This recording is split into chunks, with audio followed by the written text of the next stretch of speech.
P Vemballur Shri Sai വിദ്യാഭവനിൽ kids volleyball ക്യാമ്പിന് തുടക്കമായി.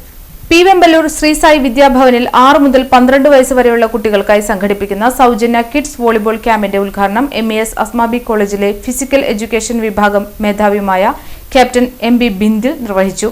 കൂടുതൽ കുട്ടികൾ കായിക രംഗത്തേക്ക് കടന്നുവരുന്നതിനും വോളിബോൾ മികച്ച പരിശീലനം നേടുന്നതിനും ഇത്തരം ക്യാമ്പുകൾ സഹായകരമാകുമെന്ന് ഉദ്ഘാടന പ്രസംഗത്തിൽ ക്യാപ്റ്റൻ ബിന്ദിൽ MB പറഞ്ഞു. അതൊരു ബിൻഡിങ്ങോ അല്ലെങ്കിൽ ലൂസിങ്ങോ മാത്രമല്ല, it teachers dedication, discipline, team work, മറ്റ് എല്ലാ കാര്യങ്ങളും നമുക്ക് പഠിപ്പിച്ചു തരുന്നുണ്ട്. അപ്പോൾ ആ ഒരു ഗെയിമിൽ കൂടി നമ്മൾ അതിൽ എക്സൽ ചെയ്യുക മാത്രമല്ല, അതിനോടൊപ്പം തന്നെ നമ്മുടെ ക്യാരക്ടറും ഡെവലപ്മെൻറ്റ് ചെയ്യുന്നുണ്ട്. അതൊരു നല്ല സോഷ്യൽ ജീവിയായിട്ട് നമ്മളെ മാറ്റുന്നുണ്ട്. അപ്പോൾ ഞാൻ അധികം ദീർഘിപ്പിക്കുന്നില്ല.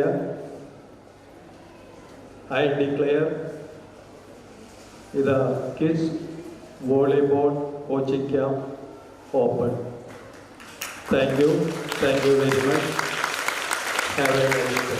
സ്കൂൾ ചെയർമാൻ അമ്പാടി ബാലകൃഷ്ണൻ അധ്യക്ഷത വഹിച്ച പരിപാടിയിൽ academic director C Vijayakumari, administrative officer doctor Varada B Menon, CE Vishnu Sai Menon, principal CG Sijesh, vice principal PC Mohanan, അധ്യാപകൻ ബാബു PA എന്നിവർ സംസാരിച്ചു.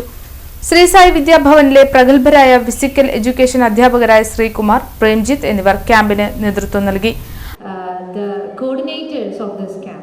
Because I'm really happy to see such a transformation, drastic transformation are happening in the sports area of our school. So congratulations, dear coordinators.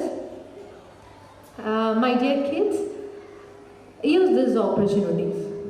Okay, just think how many kids are getting this much opportunities like you. So try to imprint some passions in your life and follow the passion. So maximum utilize the opportunities that are provided by the school. Okay, I wish all the success to this camp. അധ്യാപകരും വിദ്യാർത്ഥികളും പങ്കെടുത്തു. വിദ്യാർത്ഥികളിൽ കായിക മികവും ശാരീരിക ക്ഷമതയും വളർത്തുകയെന്ന ലക്ഷ്യത്തോടെയാണ് camp സംഘടിപ്പിച്ചിരിക്കുന്നത്.